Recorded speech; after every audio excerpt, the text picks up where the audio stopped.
Week 6 in the books, and Knoxville celebrates homecoming with a come-from-behind win over Illini West, 32-22. This game started slow in the first half, going into halftime down 22-8, but Knoxville rallies, scores 24 unanswered points to finish off the Chargers.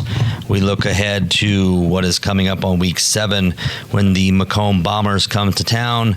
They are currently a one-loss team, so Knoxville is looking to get that 5th win, but it will no doubt be a tough battle. Coach Turner walks us through what to expect this week.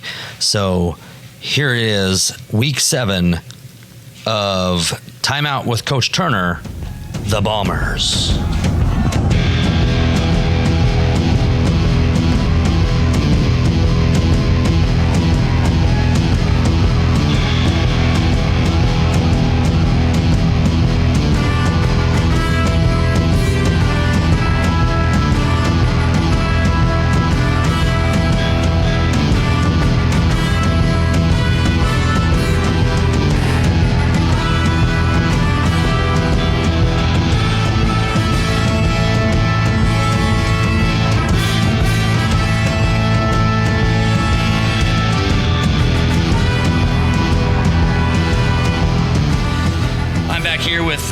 Coach Marty Turner of the Knoxville Blue Bullets, and in what was a slow start, Knoxville finishes strong to pick up their 4th win of the season, topping Illini West 32-22, and he is back to tell us all about it. So thank you, Coach Turner, for joining me once again. Yeah, thanks for having me in. Excited.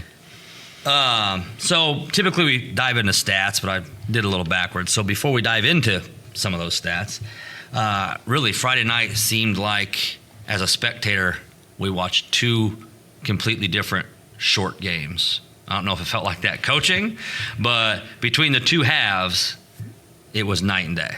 And I guess, what was your thought on the team's performance? I don't know if you want to break it down by half, break it down by whole. I don't know. And maybe I looked at it wrong. No, I mean, we played well enough in the first half, but our focus was lacking. Yeah. We prepped them. We had 2 or 3 different fronts we were going to show them, and we had to end up going with our third front, like the one that we probably have the least practice at, but that's what we needed to do to win that game with how it was rolling, and guys weren't playing it right. They weren't lining up right. They weren't doing their jobs right. So it was just a lack of focus Monday through Wednesday of the details of that alternative game plan. Mm-hmm. And so we had a conversation about that in the locker room, and we woke up and then we saw how well we could play. And that's what I told them at the end of the game. I said, guys, you're scary good when you focus up. Right. Like they don't understand how good they can be. Yeah, so, and you kind of already mentioned it, but halftime rolls around, you take the locker room 22-8. It was really weird. It really felt like as each minute passed in the first half, it was just getting sucked away, like further and further, like, oh crap, the wheels are going to fall. The frustration is starting to show it on some of the kids.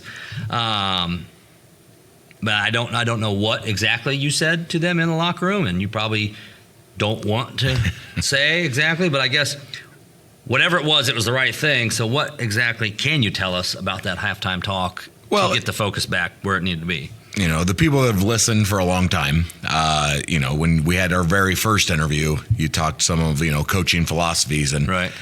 I'm honestly not one of those coaches that lose it all the time, but when I do, it's usually effective, and It was effective Friday night. It got the guy's attention, and that's what some people ask. Like, what was your adjustment? Like, we didn't adjust anything other than our focus. Like, we changed one minor detail with what we were doing with 1D tackle, and we, once they focused up, and then they, started playing with confidence. And to be honest, that first drive out, the second half, it stalled out until we hit the trick play, and then it just rolled from there. So I asked Bryden, I said, I heard that Coach Turner had a real mellow talk at halftime, kind of chilled out. He's like, huh? I'm like, no, I'm just kidding. He goes, yeah, he wasn't very happy. I go, well, whatever whatever he said, I guess. I don't think anybody in Knoxville was real happy in the first half. It was looking gloomy, very gloomy. However, third quarter rolls around. We come out, and that trick play was the first play, right? No, we were 4th and 9. Not the first play, but like the first series, yeah. The turn of events. Mm-hmm. So we do a little reverse pass. We score 16 unanswered points in the fourth quarter, add 8 more unanswered points for a total of 24 unanswered second half points. So it's pretty obvious what that turning point was early in the second half, to give credit to the momentum shift. And then it just, like you said, rolled from there. What was it? You did it was a reverse pass, right? Am I explaining it correctly, essentially? For football fans, Philly special, basically, right. And I was, they got a lot of Illini fans on the coaching staff with Coach Flesher and Coach Hennefett, and Illinois ran it the week before. I'm like, I think we could do this out of this set. Like, let's put that in this week. And I told him, it paid off being a Illini fan this week. There you go. Yeah, it was there, and it worked just like it should. So now moving a little bit of offensive stats, rushing wise. Only 4 carriers this week. Bryden Walters leading the way with 161 yards on 9 carries, 1 touchdown. And that touchdown was a big 50-yard, another shot in the arm. Austin Harshbarger, 80 yards on 11 carries, 1 touchdown. James Long, 60 yards on 12 carries, 1 touchdown. Bradley Cummings finished with a loss of 18 yards on 6 carries. However, from up top, I think a lot of those losses were broken plays. Yeah, broken plays. Turnaround, the guy's not there is crap. Yeah, broken plays and fumbled snaps. Yeah, and it's not that he wasn't doing his job. It's just those things happen. Passing-wise, the leading passer was a running back, as we were talking. Austin Harshbarger had 1 attempt that went to Bradley Cummings for a 43-yard touchdown. So Austin Harshbarger is throwing 100% on the year, right? Yep. On the season, yep. And every play's been a touchdown. If you're looking at stats, it doesn't get much better than that. Defensively. So, in what has been a consistent story with defense this year, 15 different players register tackles. Again, another good week. Good to see that many guys getting in the mix. You had 2 players with 9 tackles. Bradley Cummings, who we've mentioned quite often defensively as well. And a name I don't think we've mentioned yet, Donovan Anthony.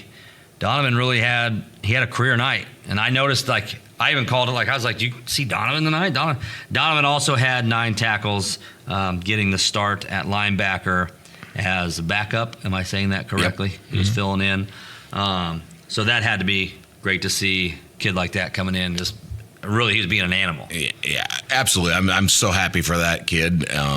And him stepping into role. And you can ask the kids, my approach, unfortunately losing guys is part of football, so my approach didn't change all week. I didn't say we got to do this or that because Donovan's in or James is in at fullback. We just kept marching on and approached our game plan like we would any other week. And Donovan just showed up and played a football game to the best of his ability, and I made super proud of his effort. I made a comment to Bob up in the booth, and I was like, well, I said, one of our linebackers is 5'8", 125, 30 pounds. He's like, who? And I tell him, but then literally every play, I'm like, okay. And I'm like, Donovan might be the leading tackler tonight. He was just all over the place and playing a lot bigger than he was, which we've mentioned Bradley and Tanner doing the same. So, yeah, we put up decent points throughout the year, but, really, defensively has been, in my opinion, it's been impressive. They've been leading the way. It's Coach just hard-nosed, Yeah, Coach Hubbard and I talk all the time, Knoxville football and stuff, and our problem last year wasn't scoring points. I think we still averaged close to 30 points a game. Right. It was our defense. We were giving up way too many points, and the kids have done a nice job. We haven't changed a ton scheme-wise. The kids have just started playing faster, reading their keys. And some of it is a lot of those guys didn't have experience. Like we talked in the preseason, we weren't necessarily young. A lot of people thought we were more inexperienced as far as varsity starts rather than young. And now that those varsity starts are starting to pay off and they know the system, it's paying dividends now. Yeah. We also had Brady Agan next in line. He had 6 tackles, and Bryden Walters and Daniel Huddleston added 5 tackles each. I guess you were right. We talked last week. I don't remember if we were recording or not, but that's the biggest team. Yeah. Physical specimen-wise.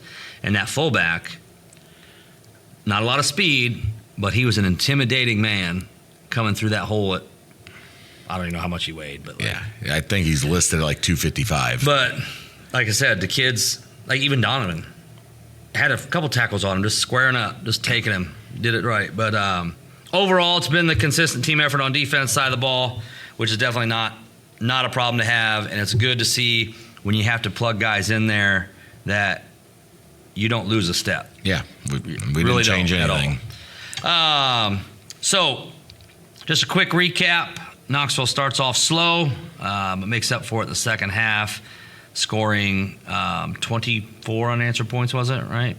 Yeah. Off the top of my head. Mm-hmm. They moved to 4-2 on the season after beating Illini West 32-22. They moved to, I think it was 2-4. 2-4.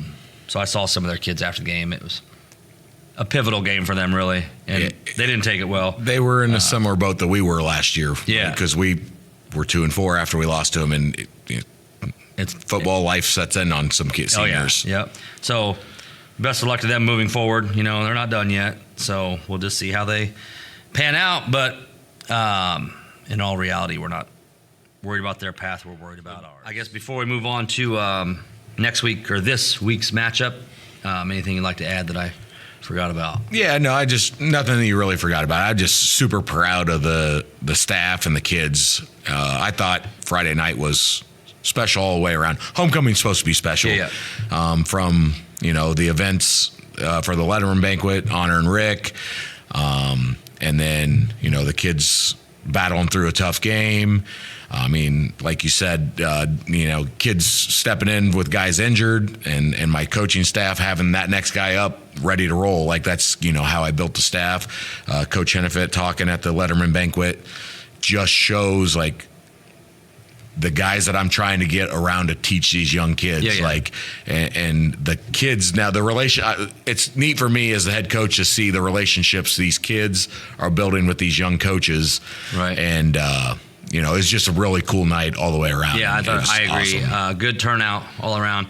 I actually had a classmate, and I don't know if I had seen her since 2000. Maybe I have, I'm sure, but not enough to remember. And I'm like, holy cow, man. Like, it's good to see that, people coming back.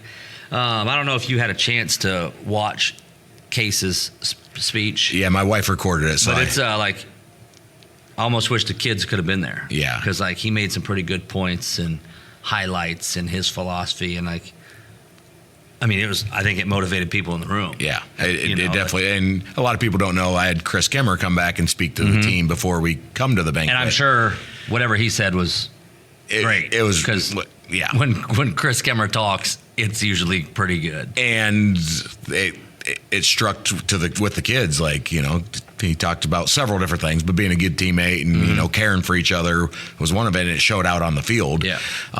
But then I had several people talk to me how impressed Chris was with Case's speech.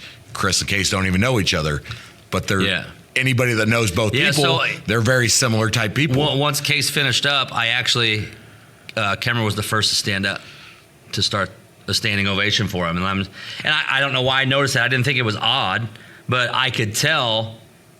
Of course, it was an emotional night here all around, and Case, as you saw, got emotional, and I'm really glad he pointed out what he pointed out to get emotional, because you don't think of it that way, right? But that's true. Like the kid he spoke of, I won't say it, but is being a blue bullet, right?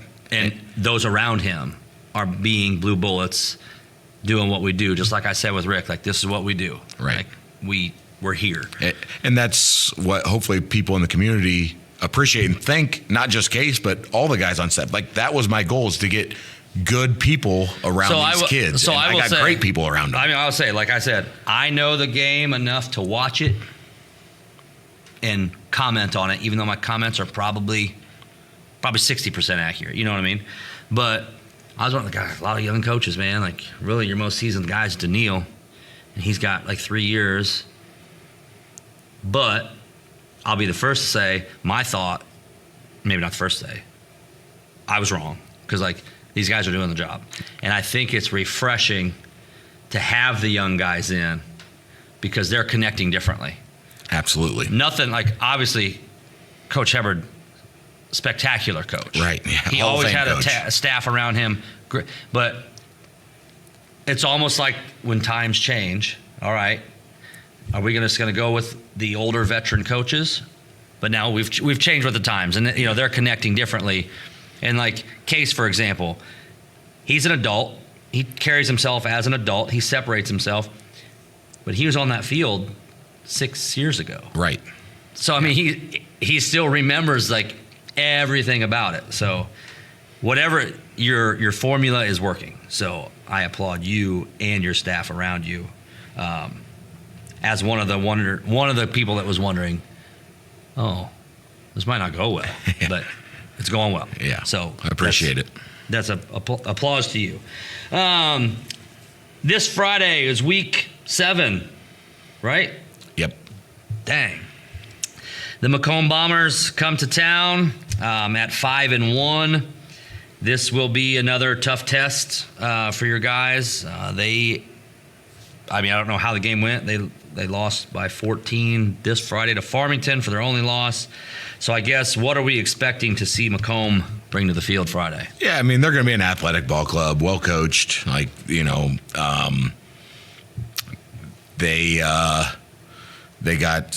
been playing a lot better on defense than they have in the years past, and they got some explosive guys on offense. So we got to limit big plays. We got to control the clock on offense and take care of the ball. And I'm excited. I think we got a real opportunity and a good opportunity in front of us, just like we do every week. Right. So last year it was actually a really close game. Was actually winnable. I mean, we had plenty of opportunities to win. We scored the same amount of touchdowns. They converted. Ended up losing 22-19, 3-point loss. Do you feel, I know you do because you're coach and you should, do you feel you have what it takes to get those 3 points back? Oh, absolutely. I mean, there's no doubt in my mind. It's getting the kids to believe and getting the kids to buy into the game plan. Not going to be easy, but there hadn't been an easy game on our schedule. That's the beauty of it. And but you'd kind of hit on earlier, we're getting more and more buy-in each week. Like, not that they were not already bought in, but more confidence that, like, oh, coach does know what he's talking about. Yeah. Like what he's saying is true, and it's coming true. So it's where the ball's rolling in the right direction. Yeah. Now, I know with coaching staff it doesn't. That fifth win is looming, and it's really your most important win. Not really, but in some ways. I guess, do you foresee that being a distraction, or maybe building some added unnecessary tension amongst the kids, or do you think they're just playing? I think they're just playing, or that's my goal or hope, that they're just playing. My goal and philosophy as a head coach is you want to get to 5, get playoff eligible every year, and then you start playing for seeding after that. So that doesn't, now that we're in week 7, those goals are right in front of us now, so and that's like you said before, yes, that's the ultimate goal, but it's 1 week at a time, 1 quarter at a time, 1 play at a time. Just take it step by step, which I feel you've been doing a great job. The kids have been doing a great job. As you said, homecoming week as a teacher, as a teacher, is awful in a sense. Not really, but it's just the disruption. But Friday all around, from the parade to the banquet to the game to everything, went about as good as you could get it. Yeah, the community buy-in is phenomenal right now. Yeah. And I was unable to attend the bonfire, but a good turnout. Yeah, there's a great turnout there. Yeah, so that's good to see that back. Knoxville has been, hovering in almost a downward motion in general, but people are starting to feel like, all right, and by people, community, right, getting back more. the positives are looking up. Not just in football, but that plays a role. Volleyball, to my knowledge, is having a pretty successful year. That's playing a role. So we've got some good things going. Yeah, we got to keep it rolling. Keep them going. But like we said, this Friday night, kickoff 7 o'clock. You got 2 more chances to see the Blue Bullets at home, unless you want to road trip for week 8 for a 4-hour round trip. I mean, could be fun. So, but they would appreciate and love your support at the game. I think you're doing each week. Who's coming in the locker room this week? I got a couple people that have. And maybe you don't want to say. Well, to be honest, I don't know who it'll be yet. I've got a couple people that have, I asked at the beginning of the season. Said, so it's just lining up which guy to go with. I really like that. Like I want to I wish I could have been over just to listen to Kemmer. Yeah, it was just good. Hearing him talk, which I probably could have been, but right. I was over here. But yeah, he knows what he's doing. But so like I said, 7 o'clock kickoff. Come on out Friday night. It's going to be another nice, warm night. No reason not to head out. So Coach Turner, as always, thank you for sitting down. Best of luck throughout the week. Hope everybody stays healthy and you come out Friday night and do it all again. All right. Thanks a lot. Go Big Blue.